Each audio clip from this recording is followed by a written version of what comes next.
1 Kings chapter 2, I'll just give you a quick summary as we go in here before we start reading a few verses. That 1 Kings chapter 1 just tells us simply that David is older now. He's 70. He's come to the end of his life, and his son Adonijah has decided that it's his throne. And so instead of waiting for David's blessing and all this kind of stuff, he goes out and he rallies some people together, not just some people, but he tries to go and find certain people like Joab, who was a commander in David's army, he's sort of an offshoot. He had become distant from David. But he found these kind of characters that were disenfranchised with David and maybe not happy with some of the decisions David's made over the years. And I say that it's very important to file that away tonight. And so Adonijah went after those guys and got sort of a consortium of these guys together and then tried to appoint himself king. Well, unfortunately, while he's doing that, the plot is sniffed out by faithful men that were loyal to David. They told David, and they anointed Solomon instantly, so that there was no doubt, no confusion. And then instantly, this little party in chapter 1 that we read about was busted, and all the men split immediately. And Adonijah was warned, and I want to just say that tonight. Adonijah was warned in chapter 1 that he would be spared his life if he would just go and live quietly and obediently to the king, and no more foolishness, no more tomfoolery. That's exactly how we end chapter 1. So join me and let's look at chapter 2, and we'll read just a handful of verses tonight to get some context. Chapter 2, verse 1 says, Now the days of David drew near that he should die, and he charged Solomon his son, saying, I go the way of all the earth. Be strong, therefore, and prove yourself a man, and keep the charge of the Lord your God, to walk in his ways, to keep his statutes, his commandments, his judgments, and his testimonies, as it is written in the law of Moses, that you may prosper in all that you do, wherever you turn, that the Lord may fulfill his word which he spoke concerning me, saying, If your sons take heed to their way, to walk before me in truth, with all their heart and with all their soul, he said, you shall not lack a man on the throne of Israel. Now, this exhortation that we read, this is the smaller portion of that exhortation. He's going to spend more time talking about his former enemies that need to be killed and dealt with harshly. But just as we read this, consider, it says in verse 1 that he charged Solomon, and this is beautiful. He's actually taking the time to give him some instruction. Now, I'll argue the point in a moment. I don't think it's a lot of instruction. I think actually that's a good thing. But it's not a lot of instruction, but it is instruction nonetheless. He charges him. Now, it's notable that Solomon is probably 17 years old, what they figure. 17 years old is the king of Israel in this position. Unbelievable. But I just read this to you from David Guzik, who says, perhaps David sensed some weakness in Solomon. Perhaps he knew Solomon would be tested in far greater ways than before. Whatever the exact reason was, David knew Solomon needed strength and courage. Great responsibilities require great strength and courage. Now, it's noteworthy too, some of this language here, like going the way of all the earth and this kind of thing, was something Joshua used at the end of his life. And being strong and courageous has a lot to do with Joshua. And he references Moses. So there's something inside of David that's looking back at the transition from Moses to Joshua and finding courage in that. That transition period is always a weird thing, isn't it? From Moses to Joshua, a great man like Moses to be fading off the scene. There's no guarantee what's going to happen with Joshua. There's no guarantee here what's going to happen with Solomon. Now, if we know the Bible, we know it's a great thing. It ends up being wonderful. But in those days, no one knows. Who's going to compare to someone like David? And often a man, when he's succeeded by his son, not necessarily great. His son's just sort of a son at best. Not necessarily a great king like he was. So I say that because this transition is going to happen, and it's a scary time and a thing. But here's the thing. Success has to happen. It always has. It always will. And it will always need to happen every time. A couple of quotes I've shared with you over the years, I share again in this context. My pastor said to me, and I'll reference success in a minute here, but he said, you're only successful if you make others successful. If you want to be a success, you make other people a success. You don't make yourself a success. The real success to being a success is making other people successful. And then the other one is all success without succession is ultimately failure. So if everything you've done dies with you, you've failed. If you haven't handed off what you've built and what you've done in your life to somebody else when it comes to the end or when it comes time to transition, you failed. You failed everything. And so David is acknowledging that. Now, it's interesting. There's a lot here that we could talk about, but Absalom, for example, he was, no doubt, we already know he's a strong, manly guy. And there's a belief that David looked at someone like Absalom and thought, oh, now that's the guy that's going to take over for me. Someone respectable, someone large and in charge. And Absalom proved to be a buffoon, right? An idiot. Now, Solomon, not so much. Solomon's younger, maybe softer, maybe smaller. Certainly not a warrior type. Much more peaceful as far as things go. And so you wouldn't necessarily look at Solomon and think, well, that guy commands respect by his presence. No. But his wisdom will command respect. But no one knows that until he steps up to the plate. And so David, no doubt, is thinking about some of those things as he's getting older. Who's going to take over for me? Which son's it going to be? And he lands on Solomon. And he sits Solomon down in this sort of final speech to him. And he tells him, I go the way of all the earth, which is beautiful poetry, right? Just beautiful statement on life. Now, the reality is, not only is that just a reality for every one of us, but it's the fact of no matter what station in life you find yourself in. If you're a king, if you're a pauper, it doesn't matter. When you come to your deathbed, you come to your deathbed, right? That's one thing. No amount of money can pay for you to not die, right? Though there's this guy, isn't there a guy out there right now that's trying to live to be some crazy age and never age, or anti-aging guy? Does anyone know what I'm talking about? Okay, just one young child. Okay, wonderful. No, one young man, I'm sorry. Yeah, but the guy, Brian, he's I don't know, is that Brian something, and he's trying to pay all this crazy amount of money to be young for a long time. He's still going to die. That's what's going to happen. He's going to die. And no amount of money can ever stop that. You might prolong it a little bit, but it ain't going to stop ultimately. You and I we're all going to meet our end if the Lord doesn't come back. That's the way it works. And so he says, I go the way of all the earth. There's nothing different about me. When push comes to shove, doesn't matter how much money you have in the bank, what kind of clothes you wear, what kind of car you drive, you and I will die. And that's a sobering thing of life, a sobering reality. And that's why he can say, I go the way of all the earth. I don't go the way of kings or pharaohs. I go the way of all the earth. Everyone goes this way. We all die. We all go to the earth. So he says, be strong, therefore, and I love this, prove yourself a man. We're going to come back to that in just a moment. Let's look at this first. Keep the charge of the Lord your God. Walk in his ways and his statutes and commandments. A distinction between the book of Proverbs and the book of Ecclesiastes needs to be made right here tonight. Okay? Proverbs was written by Solomon, the best we can tell, as a younger man. No doubt with some of these things in his mind from the transition experience, from the words of his father, the things he had learned. But as he gets older and he abandons his own wisdom, the wisdom that he had been given by God, as he abandons that wisdom and he gets older, he decides to do something that he talks about in Ecclesiastes. See, Solomon had in all of history one of the most rare experiences where he had all the money, all the resources a human being has ever had.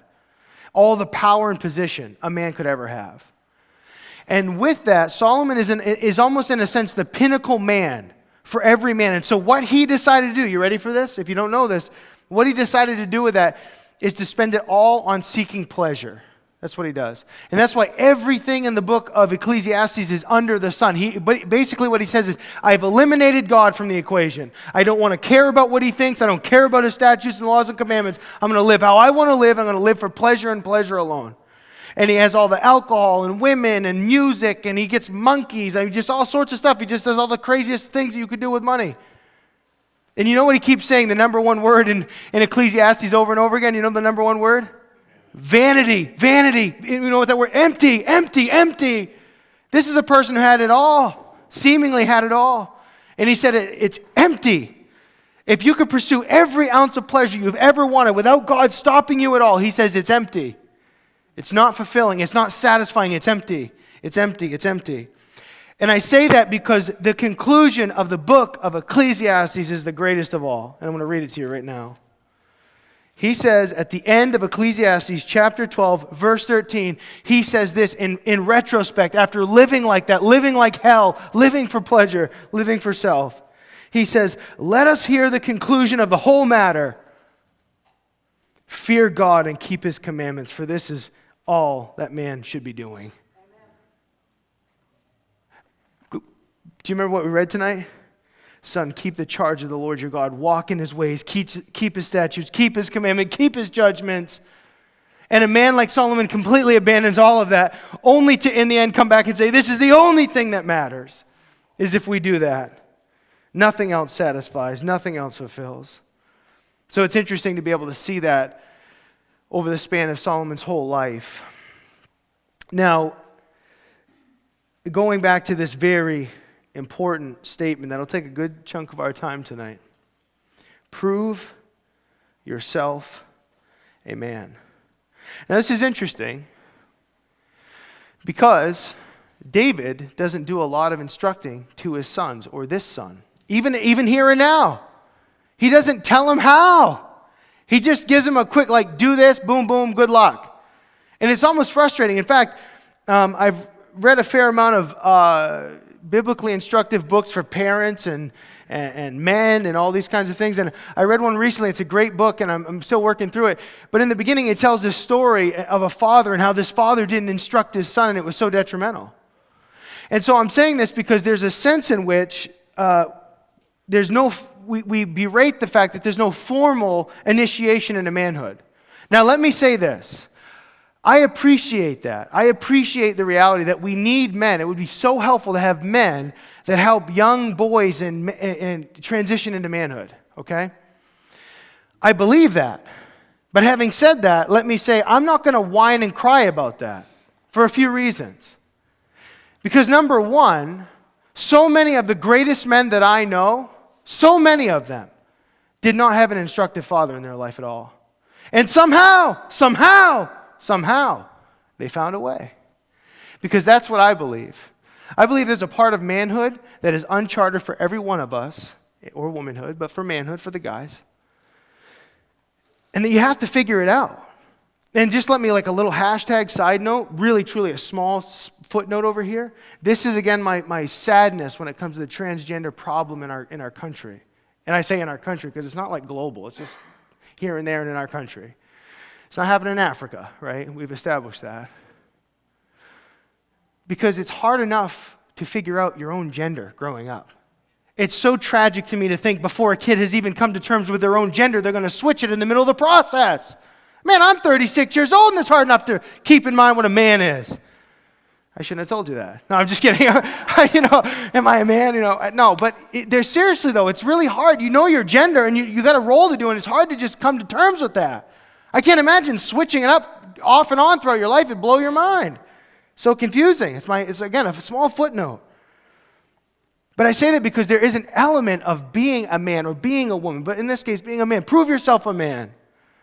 You got to go and figure it out, man. So I get it. It's wonderful when we have good dads out there that are pouring into their sons. But here's what I've seen. I've even seen dads that are faithful to do that, and their sons go off and be a bunch of boneheads. There's a part of being a man. A boy has to figure it out. Got to figure it out. So, prove yourself a man. Prove yourself a man. If you ask an average guy, how do you prove you're a man? Whether it's said or unsaid or implied, people will say, well, I prove I'm a man by how much alcohol I can drink, how much money I make, how many women I sleep with on the weekend. That's how I prove I'm a man. It's not how you prove you're a man. You prove you're an idiot that way, right? But for a lot of people, they think that seriously. I know I can belittle that because that's seriously how I feel when I look at it. And I think how funny and ridiculous that is. But for a lot of people, that's how they've proven their manhood. Ask a man, someone you would assume to be a man, say, when did you know you were no longer a boy and you became a man? When I got my license, when I drank my first beer, when I slept with a girl. There's no one thing out there that tells you, here's when you become a man. Well, when I turned 18, when I turned 21, when I joined the military. We have all these different standards of what a man is and when you become a man. So, I say that because we're talking about toxic masculinity in our culture today, but manhood is just in crisis in general. Men aren't toxic. They don't even know how to be men. They don't even know what a man is, right? What does it truly mean to be a man? Those things are sort of undefined. You learn some of the coolest things living in Maine. You hear the coolest old sayings. I love them. And I just heard one the other week. Just trying to remember it from memory here, but I'm not saying the car was broken. All the axles were locked in place. All the hubs were locked in. I just love that. Anyway, that means nothing to you. Okay. Anyway, I'm not saying the car's broken. The hubs were all locked in, though. Okay. Here's another one. This was from an old woodsman, and he said it was such a slow, awesome draw that it's forever in my mind. He said, there once was a time. I don't know if he had this accent, but I always put it in my head that way. He said, they used to make ships out of wood and men out of steel. Now they make men out of wood and ships out of steel. Oh, yeah. That's awesome. They used to make ships out of wood and men out of steel. Now they make men out of wood and ships out of steel. What happened? It is funny, too, with the world today and gifts and images that you can correlate. And you can see, like, these 17-year-old guys getting off the boats, D-Day in Normandy, getting shot at. And then, like, 17-year-old guy today, like, getting a latte with a man bun. You're like, we have come a long way down from those days, Nothing wrong with lattes or man buns. I should just specify that. I don't. It's just the imagery is so amazing and funny. Of the many things that I would say in light of this, I would say a major distinction between a boy and a man. If you were to ask me, when does a boy become a man? It's when they stop living for pleasure. How's that for a definition? Pastor Ken Graves said, a boy does what he feels and a man does not. A boy does what he feels and a man does not. Now, I told you last week, I admitted to you, I don't know if it's confession or whatever, I do ice baths, which is like, crazy. Yeah, it's insane, right? It's a weird thing to do. A strange thing to do. Like you get out there and you maintain a pool of ice to sit in there every day. So anyway, my son, once in a while, 9 years old, thinks it's going to be cool. I'm going to jump in with that. And so my daughters get a kick out of it. And my youngest daughter, Marley, said, Chase is only going to put his finger in and call out. And I'm like, Marley, come on. He did. He put his fingers like, nope, I'm out. And he's in his boxers and everything ready to do it. Nope, that's too cold. But here's something I know about my son that's crazy. It is wild to me how much money will motivate that kid. Probably like some of you here in the room as well. But anyway, here's an example. We could not get him to stop coming into our bed at night. And it's just like kind of annoying. Like we already got dogs, and I'm just like, man, we don't want another warm body in this bed, So how do you get a 9-year-old to stop doing it in the middle of the night? You would think you could put up an electric fence or all sorts of things. You don't. Here's what you do. Here's what we did with our son. My wife said, I think it was like $1. She's like, if you don't come into our room for a week at night, I'll give you $1. Somehow in his unconscious mind, as he's sleeping, he wakes up and says $1 and goes back to sleep.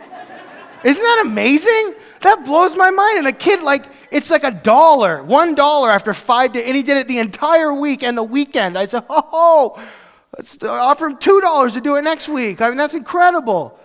So anyway, I know that he, for some reason, he can mentally switch something on and off, even subconsciously. So I said to him, Chase, I will give you $1 if you can stay in there for a minute. And he's like, oh yeah. And then I'm like, I know how cold it is, especially this last week that was like 14 degrees, 3 degrees outside, freezing. And I was like, there's like a quarter inch of water and the rest is ice chunks, right? So I'm like, all right, I'll give you $5 if you stay in for a minute. And he is like, basically like, okay, so now I'm a millionaire. He's like, okay, I'll do it. It's like, no problem. He got in there, and he's never really got dipped below his waist before. It's always been that's about as far as he's ever gone. He got in there and sat with the water right up to his neck for 18 seconds. And I was like, I don't know if this is good or not. I don't know. I'm like, I don't know if he's going to kill himself and he couldn't breathe. And I'm like trying to teach him how to breathe. And in 30 seconds, it goes away, Chase. It's all cool, man. And then I just said to him, Chase, it's like 17 seconds. I'm like, Chase, if you don't want to do it, you don't have to do it. It's not worth the money. He shot out of there like a rocket. right? And I'm so glad now, I'm telling you this for a reason. He came inside, and he stood where I stand when I just dry off, and I kind of stand there and drip dry a little bit, and he started to cry. He almost broke down and wept. If we would have given him the license, he probably would have wept on the spot. Because it's just an ice bath. But what it does to your mind as a man is tough. You're sitting there like, I don't need to be here. No one's, I don't, like you have all these thoughts that go through your head, and you stay in there. But I can't imagine being 9 years old, and you live for pleasure. And in America, the world serves you video games and bagels whenever you want, and the whole thing, I can't even, all I knew is the moment I saw him start to break down, I realized that was the furthest he's ever gone for something like that. Pushed himself, and he was so uncomfortable with it. And that is the difference between a boy and a man. If I needed to stay in there for 15, well, I don't want to be exact. If I had to stay in that ice bath for 15 minutes to save my family, no problem.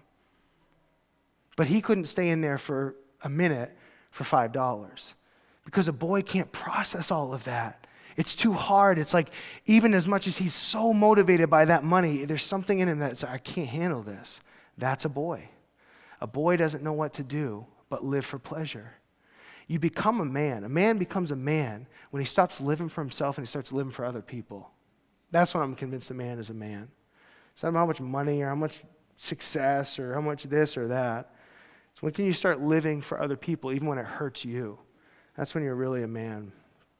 And so he says, prove yourself a man. And here's the other thing, that you may prosper. He wants him to be successful. He doesn't want him to fail.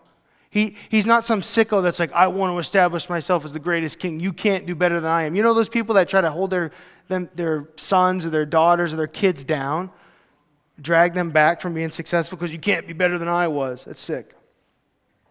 Every good parent wants their child to be better than they were, succeed further and do better. Every good parent. Now, beautiful things there, but let's look at the other part of his exhortation to his son. He says in verse 5, moreover, you know also what Joab, the son of Zeruiah, did to me, and what he did to the two commanders of the armies of Israel, to Abner, the son of Ner, and Amasa, the son of Jether, whom he killed. And he shed the blood of war in peacetime. And he put the blood of war on his belt, and it was around his waist, on his sandals, and they were on his feet. Therefore, in verse 6, do according to your wisdom, and do not let his gray head go down to the grave in peace. But show kindness to the sons of Barzillai the Gileadite, and let them be among those who eat at your table. For so they came to me when I fled from Absalom, your brother. So he remembers the guys that did him well as those that did evil. And in verse 8, and see, you have with you Shimei, the son of Gera, a Benjaminite of Baram, who cursed me with a malicious curse in the day when I went to Mahanaim. But he came down to meet me at the Jordan, and I swore to him by the Lord, saying, I will not put him to death with the sword. Now, therefore, do not hold him guiltless, for you're a wise man and know what you ought to do to him, but bring his gray head down to the grave with blood. So, David, this is an interesting charge, because if you were to just read it, and I would just read it, and the natural inference that you would get is there's more emphasis on the enemies and the people that did David wrong and making those things right than what Solomon should ultimately be doing. There's no guidebook here. Again, I said it already. There's no major guidebook. And he even says, just do what you think is right, however you do it. But you got to deal with these guys. And that's real love and practical wisdom from David. There are certain men, Shimei and Joab, that are absolute troublemakers. Now, what is interesting is he doesn't mention his son Adonijah, which is going to be the first problem he has to deal with. It's not even on the list. And isn't that how life goes? You're just trying to take 2 steps forward and deal with all the junk in front of you, and the next thing you know, out of left field comes like an even greater problem, right? So Adonijah is going to come first and foremost, but David's just simply warning him of Joab and Shimei. Now, Joab was his commander, and again, he's a very complex character, because Joab is infinitely loyal to David when he wants to be. And in other words, he'll be loyal until he thinks that there's something better that should happen. And in his mind, he'll justify it like, well, I think this would be the better route for David. Hey, time out. You're disobeying your king to do what you want. And he's like, no, it's fine. It's what needs to be done. No, what needs to be done by you is what you've been asked to do. And Joab just kind of takes those liberties when they're not even his to have. And so Joab, we saw his life and how he took those liberties. But there's a proverb that Solomon will write in reflection on these things. It's Proverbs 22, verse 10. I want to read that to you. He says, "Cast out the scoffer, and contention will leave. Yes, strife and reproach will cease." The person who's going around being disgruntled and making things hard and miserable for everybody, you get rid of that person, it's amazing. It's amazing how much better things are. And that's what David's sort of warning. But we have to ask ourselves a quick question. Why didn't David deal with these guys? Why didn't David do something about them? Maybe he thought he was strong enough. Maybe he thought he could just handle like these guys and they wouldn't get too far to line. He kind of kept his eye out for them. But this is like playing with fire, having these guys around. Shimei cursed David to his face all the way out of town when Saul was chasing him down. But then when he comes back as king, Shimei's like, "Oh, hello, David. How are you?" That's a lousy guy. That's a guy you can't trust. And David's like, he's fine. Leave him alone. But then he says, and he promised he would never hurt him. But then he says to Solomon, "Hey, Solomon, I told him I'd never kill him, but I never said you wouldn't kill him." You know what I'm saying? Just think about it, Like you can do whatever you want. I would kill him if I could, but I can't, kind of thing. Interesting. But here's something I want, because Solomon, his name means, it's derived from the word peace in Hebrew, Solomon. So a man who is peaceful, and he will be known as a peaceful king without war. I want to point this out. It's so important. He establishes peace through violence. And that is always how it is since the beginning of mankind, since man fell in the garden. There will only ever be peace when violence is applied. And that's a hard concept for people to accept. But here's what we do know from history as well. You can't go in, and all the kind-hearted, well-meaning people can't go to all the terrorist, evil people and say, "Listen, we're not really interested in fighting. We just want to do what's good for everybody else. Please, let's stop fighting." No, what happens is the evil people will slaughter the kind-hearted people. That's history in a nutshell, isn't it? We have seen it over and over and over and over again in history. Even more recently in the war in Iraq. It's amazing to see some of those things. Terrorist groups that take over whole cities, and then our Marines and stuff move in there with violence, and they establish peace through violence. Every time. But beyond any other example, I'll give you the last and final great example. The Lord Jesus Christ will come down from heaven and destroy his enemies with the brightness of his coming and establish 1,000 years of peace on the earth. But the only way he can establish the peace is after he slaughtered his enemies. You see that? It's a lesson from beginning all the way to the end. And anything else is naive and foolish, right? I just say that because there's like peace, let's all just love each other and kindness will win out. No, it won't. No, you have to apply violence to the bad guy. And once he's been neutralized, then there can be peace in a city, in a community, in a country, and so on. And so these guys are not the kind of guys like, they might turn around, they'll be better for it. No, they're always going to be out there for blood. These are not good guys. And it's hard to acknowledge that sometimes, but that's where these guys are. Now, verse 10. So David rested with his fathers and was buried in the city of David. The period that David reigned over Israel was 40 years. 7 years he reigned in Hebron. And in Jerusalem he reigned for 33 years. So in other words, he didn't fully have oversight over all of Israel, but for 33 years ultimately. 7 years was a part of Israel, and then it became ultimately all of Israel. And then it says in verse 12, Solomon sat on the throne of his father David, and his kingdom was firmly established. This is wonderful because there was no doubt that Solomon was the right pick. You could see the kind of wavering and the thing with people. It was very firmly established. Now that's an important thing to know as we're about to read the next section here. That it was firmly established. It wasn't shaky. It wasn't questionable. People weren't like wondering what they should do except for one man. And it says it right here, verse 13. Now Adonijah. There's one man that cannot accept what has happened. It's the man who believed the throne was his. So let's read this. Now Adonijah, the son of Haggith came to Bathsheba, the mother of Solomon. And so she said, do you come peaceably? And he said, oh, peaceably. Moreover, he said, I have something to say to you. And she said, say it. And he said, you know that the kingdom was mine, and that all Israel set their expectation on me. That, friends, is you can take a note in your Bible and just write, that's delusional. We'll come back to that. That's called delusional. And the kingdom was mine, and all Israel had their expectation on me, that I should reign. However, the kingdom's been turned over and has become my brother's, for it was his from the Lord. That's weird. It's from the Lord, but it was turned over, but it was yours. That's interesting. Verse 16.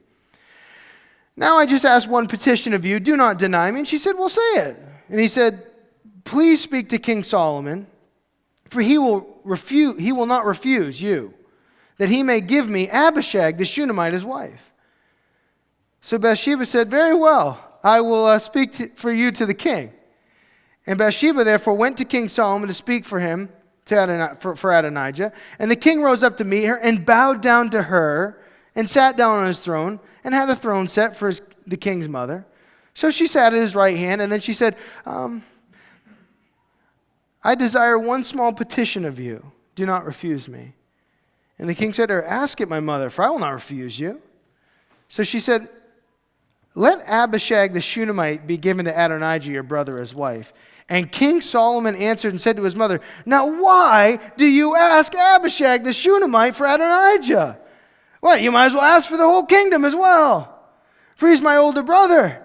For him and for Abiathar the priest and Joab the son of Zeruiah. Then King Solomon swore by the Lord, saying, my God, do so to me and more also, if Adonijah has not spoken this word against his own life. Hey, isn't it amazing how perceptive he is? He doesn't even ask if she's been put up to this. He instantly knows. He's like, that guy's going down. I know what he's up to. It's all right there in Hebrew, by the way. So anyway, verse 24. And therefore, as the Lord lives, who has confirmed me and set me on the throne of David my father, and who has established a house for me, as he promised, Adonijah shall be put to death today. So King Solomon sent by the hand of Benaiah, the son of Jehoiada, and struck him down, and he died. Now, Benaiah is awesome, super loyal to Solomon, part of David's crew, and he's going to be the hitman. We'll see more of him next week.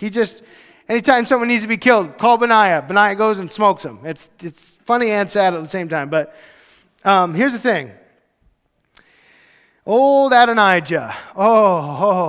Listen, I'm saying this for every one of us here tonight. Let us be warned of the Adonijah that lies within us all. And I say that to myself tonight.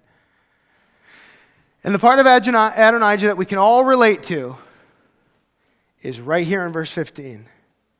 The statement that he makes is so, and this is the key word, delusional.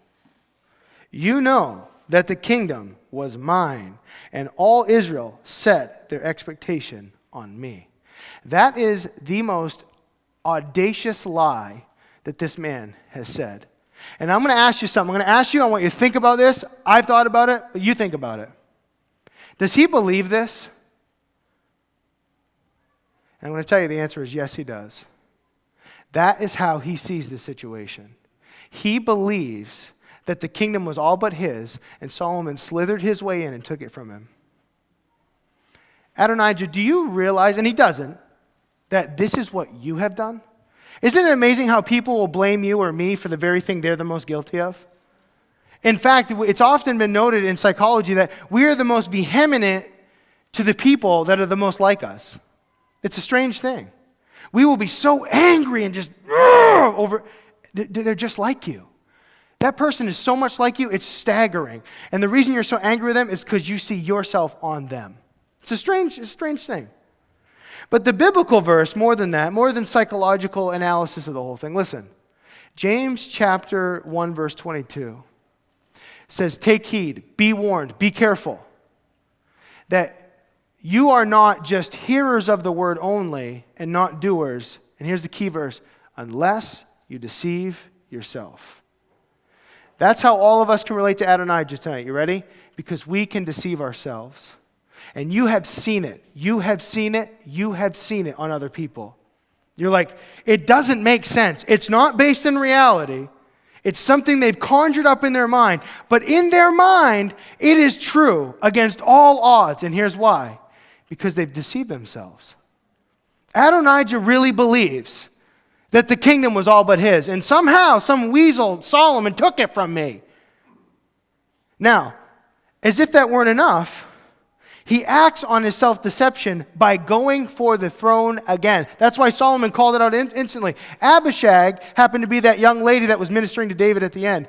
If Adonijah were successful in doing this deceptive deed, which is another trait of this guy, deception. He's trying to deceive and manipulate the situation so that if he can marry this girl, and I don't think he's going to do something overnight. He's going to marry her and then start talking to some people and just, hey, by the way, you know that... Look who I'm married to. What do you think that means? And people are like, oh yeah, that's right. I never thought of that. If Adonijah's married to Abishag, that was King David's last sort of girlfriend. Oh, it's like, David wanted Adonijah to be king, and Solomon took the throne from him. You see how that works? And that's what he's got in his mind. If I could just marry Abishag, I could turn the whole thing around. Part of his self-deception here, friends, is what he lives for. It's very clear. We don't have to judge it very hard. It's just right here in the text. What he's living for, what he's hoping for, is to take the kingdom back. He's going to try. He's been warned. He's been warned not to do this, and he doesn't care. He's going to do it again. So here it is. Here's what he's trying to do. He lives for the crowd. I believe it. I've said it a bunch over the years. Living for the crowd's a miserable thing, man. The crowd has a lot of things to say, and they don't usually go in unison. But he's living for the crowd, and he just believes that if he could be king and everyone were in submission to him, things would be in a good place. But as we've seen with these characters throughout the studies, these guys are never good at leading. They're just good at rebelling, right? And so that's who this guy is. He's a rebel, but he's not a leader. But he believes in his delusional mind that if he could get everyone to submit to him, things would be in a much better place. It's funny, this popped in my head just now. I can't believe it's from years ago. I remember being on the phone with a guy that was delusional. It just popped in my head. I'm going to share this with you. And I laid it out like them because I wanted to make sure that I was saying it the way that it needed to be said. I said, so basically, I am the most epic failure of a pastor that you've ever met. Pretty much. Okay. So let me get this straight. You can't really teach the Bible. So you would like me to keep teaching the Bible at church, but you want to have full authority and control over the rest of the church. And he was like, exactly. Does that sound crazy to you? I was like, so you want me to be a puppet that comes up and teaches, and then if you have any questions, talk to this man up front. That's delusional. I mean, it blew my mind. I remember asking him, like, is this what you're saying? He's like, absolutely. Wow, that's really where you're at in your mind. It's crazy when you hear it, when you say it. It's crazy. Now, here's the antidote, though. You ready? For success. Because for him, Adonijah, success looks like everyone bowing down and him being in control and him having all these people underneath him. Here's one of the best definitions of success I've heard in a long time. So just for Adonijah's sake, success is not having a bunch of people underneath your authority. Okay, that's not success. Here's a good definition for all of us, what success is. Success, ultimate success, is when the people that are the closest to you love and respect you the most. It's not about the crowds. You could go in an auditorium full of people that chant your name and say you're awesome. That's wonderful. But if you go home to your spouse and they think you're a dirtbag, don't mean a whole lot. If your kids think you're dumb and they don't respect you, don't mean a whole lot. So we got to get away from that mentality in the world today. It's about the crowds and how many people listen to me, how many followers I have, how many likes I get. How about the like from the person closest to you?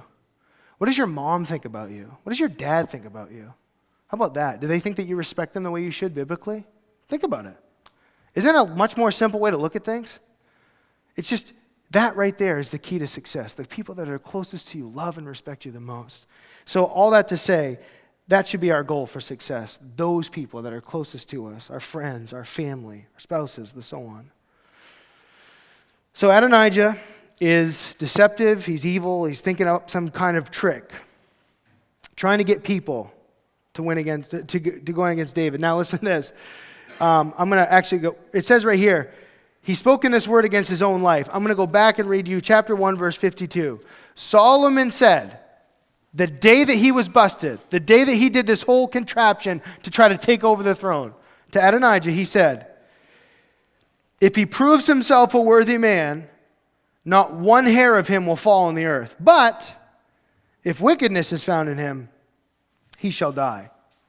Here's the deal. If you're Adonijah and you've tried to take over the throne and whatever self-delusion you're living in, go away to your little hobbit hole and live there quietly for the rest of your life. That's like pro tip number 1, right? But he doesn't do that. He goes right into, okay, how can I take over mode? Oh, dude, it's like exhausting. Why? Because there's a part of him, the self-deception, that truly believes he can do it. If I could just marry Abishag and convince enough people, we could overthrow the kingdom, and I could have it all mine. That's a lot of work, man. That's like you're missing a lot of steps to get there, but we'll give it to you. Now, we're going to move on from him because it just tells us in verse 25 that King Solomon's like, all right, Benaiah, go take care of him. Benaiah's like, no problem, happy to do it. He goes and kills the guy. And that's how it goes. Adonijah's gone. But can we see the wisdom of Solomon there? Remember, David didn't warn him about Adonijah. In fact, David probably would have said, like, spare Adonijah, be kind to him. No. It's like, nope, absolutely not. And it's his own brother. You see, Solomon spared people because they were family all the time. And Solomon's like, I don't care if you're my brother, my cousin, my aunt, you're going down. Because there's an unhealthy mentality. And in just a few minutes before we close tonight, there's something for all of us to take home tonight. And it's the Adonijah effect, if you want to call it that. It's something we're going to deal with in a moment. I'll share some quotes with you from some well-known folks. But it goes and plays in verse 26. Abiathar the priest, the king said, go to Anathoth to your own fields, for you are deserving of death. But I will not put you to death at this time. At this time, I love that. That's kind of spooky. It's like, look over your shoulder and don't be an idiot. It's kind of what he's saying. Because you carried the ark of the Lord God before my father David, and because you were afflicted every time my father was afflicted. So Solomon removed Abiathar from being priest to the Lord, that he might fulfill the word of the Lord, which he spoke concerning the house of Eli at Shiloh. Eli's line would end, and that's what's happening here. Now, can you just see a couple things cool about Solomon? Number one, he respects the position. He respects the position, and he says, listen, man, you're worthy of death. I'm not going to kill you. I respect what God has done in your life. You serve with my father. Go to your fields. Live a quiet life, and you're not going to die. You know what I'm saying? He's like, yes, sir. Very smart of him to do this. Another real trait and a compliment to Solomon is that he doesn't just kill him. Because he said he's worthy of death. In fact, I'll just give you the short reason why. He's telling him he's disloyal. He's worthy of death because he is disloyal. Because he has attached himself to Adonijah. Now here's the idea. Adonijah died because of rebellion. And the fact that this thing is flared up again, as we're going to see next week, all of the same characters are now in question. So the first one is the high priest who was going to try to make the move. And he says, listen, you are worthy of death. I'm not going to kill you. And that's a real testimony to Solomon, that Solomon can stop swinging the sword in battle to spare the right person. That's truly a skilled operator right there. In fact, it's sort of like when the nation of Israel went into the promised land and they were given all these criteria and things to do. One of the things was when you're cutting down trees for houses and wood and all this kind of stuff, he said, don't cut down fruitful trees. Just a little tiny note in there. Because it's like when you go in hack mode and you're building mode, it's hard to stop. You got to get carried away. And so God had to warn his own people, don't cut down fruitful trees. You got to stop and assess and take a breath, man, sometimes.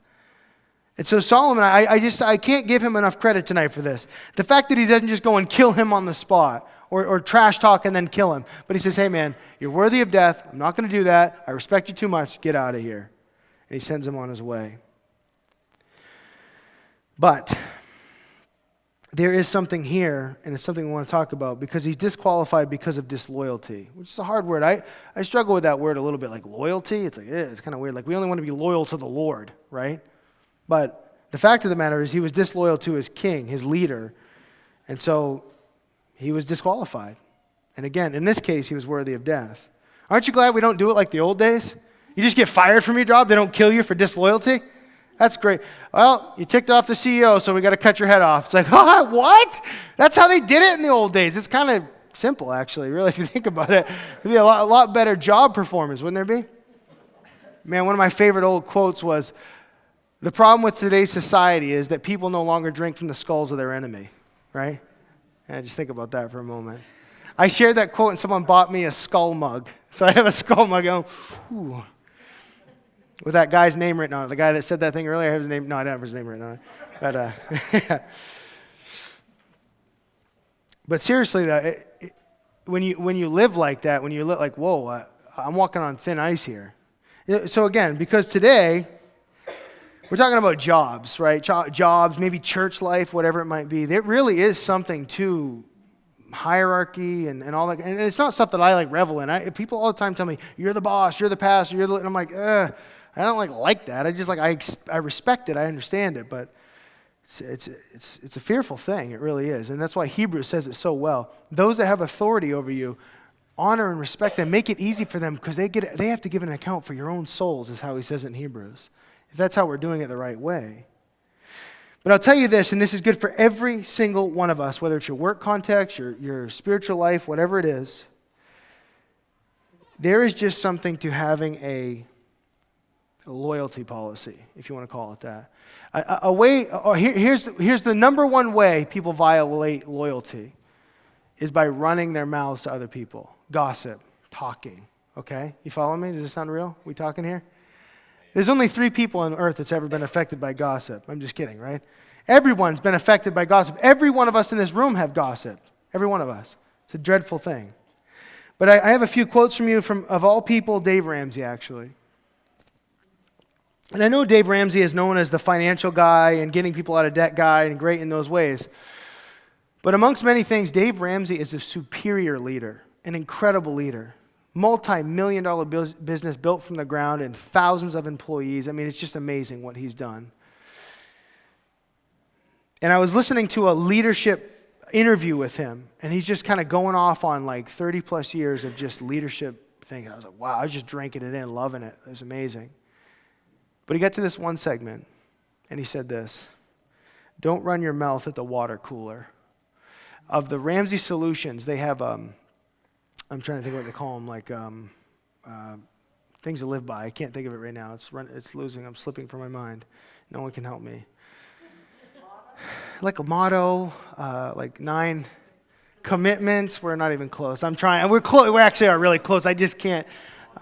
Policies. Let's call it a policy. It's about as close as I can get. But it's the things that govern. It's all of those things and above. But it's just these are the things we live by. And one of them on their list of like 9 or 14 things, whatever it was, one of them is no gossip. And he says, do not run your mouth at the water cooler. He talks about having this policy in place has really clean air in the place. You know what I mean? If you foster the gossip, it's just real dark and ugly. And I've seen churches that do it. It's scary. And it gets so bad. I remember being at a church yard sale, and the people were so bitter and gossipy, they couldn't even hide it anymore. And they were arguing with each other over their tables. People didn't want to buy anything. They just left. Can you imagine? Well, you put your table too close to mine. And I'm like, you guys have lost your minds. But that's like the thick, dark air of gossip and bitterness and hatred, right? So anyways, he goes on. He says, look, do not run your mouth at the water cooler. So he says, if you have a problem, you always go to your leadership, the person you have a problem with. First of all, that's biblical, isn't it? Matthew chapter 18. If you have an offense with someone, here's what you do. And if you're listening to someone like, I have an offense against them, here's what you do. Talk to the person. How's that for you? The next time your friend or family member comes to you and says, I have a problem with fill in the blank, the first thing you say, have you talked to them about it? Well, no. Well, then why are you talking to me? That's exactly how we all ought to handle that. It's like, well, I'm going to pray for you, so you might as well spill your guts. Listen, you know how much healthier we'd all be if we just said, I do not care what your problem is. Do not tell me, go tell that person and work it out, and you'll both be better for it. Oh, wouldn't that be too easy? Wouldn't it? If you have a problem with your brother or sister, you go to them and you work it out. And you know, God says, or Jesus says specifically, if that person doesn't hear you, if they refuse to get on terms with you and agree with you, you then bring in a couple more people as witnesses that can weigh in on the situation and say, hey, I don't think you're right, you're wrong, hey, right? And if they still don't listen, it says take them to the church leadership and let a decision be made. Then it's over. There's not this ongoing decade-long battle of nonsense. It's just over. But that's not how we operate in America. Church and otherwise, it doesn't matter. Don't run your mouth at the water cooler. If you got a problem with something, well, I would have told them, they're just too busy. No, don't do that. So I'm just talking to you. Don't. Okay, so Dave Ramsey says a few more things about that concept. He says, if everyone you work with is an idiot, what does that make you? If you stay, an idiot. If everyone you work with is an idiot, what does that make you? An idiot for staying there so long. And then my favorite of all, he says, if your soul has left the organization, for God's sake, take your body with it. Isn't that awesome? But we don't do any of those things, do we? We do that all so wrong and backward. And we'll talk to everybody but the person we have an issue with. Clean air, friends. That's what we want. Just clean air. You know, I am thrilled to say over the years, people will leave this church for one reason, and one of them is they just don't like the fact that we don't foster that stuff. We're not gonna entertain that and support you and let you be bitter and angry. And they're like, I can't believe. Yeah, we're not gonna cater to you. And it just helps clean the air a little bit. Because bitter, nasty people typically are just bitter, nasty people, and they don't like to change, and they don't want to get help, and they don't want to further things. So for every one of us tonight, as you think of Abiathar, the high priest, he's worthy of death because his loyalty changed. And he went behind the scenes and he started working with the wrong characters. And in that case, he's worthy of death, which I just want to be clear. No one's dying, right? But we do need to start chopping some things. And another thing Dave Ramsey said was, negativities go up, positivities go all around. Negativities, go up to the leadership. Who's in charge? Whoever that person is. The negativity goes up, positives go all around. That's what we want, right? So in your life and in my life, I'm saying this to myself tonight, do not entertain it. Talking to anyone but the person themselves is getting you nowhere fast. And it's unbiblical to its very core. If you have aught against your brother, go to him and make things right? Don't go and talk to 78 other people. Don't go to a prayer meeting and say, I just pray for my person here. Don't do that. Don't do it. I was going to share another quote, but we don't have time anyway. It doesn't matter. But it was about small minds. It was Eleanor Roosevelt. I just heard it the other day. It was so wonderful. So now I'm going to share it with you. Here we go. You have to look it up. I'm just doing this from memory. But she basically said, small minds talk about people. Average minds talk about things. Great minds talk about ideas. Something like that. Small minds talk about people. So just understand that. Just like profanity, one of my favorite definitions of profanity is a small mind. I just lost it. Look at that. A small mind, a tiny mind trying to express itself. That's what profanity is a tiny mind trying to express itself. Isn't that awesome? A small-minded person is talking about people. If you find yourself doing that, just tell yourself the reality. You are a small-minded person. If the best you can do is talk about other people and how much of a failure they are, you're a small-minded person. Talk about ideas, work with people, make people better, do better for yourself. But for God's sake, let us not gossip one against another.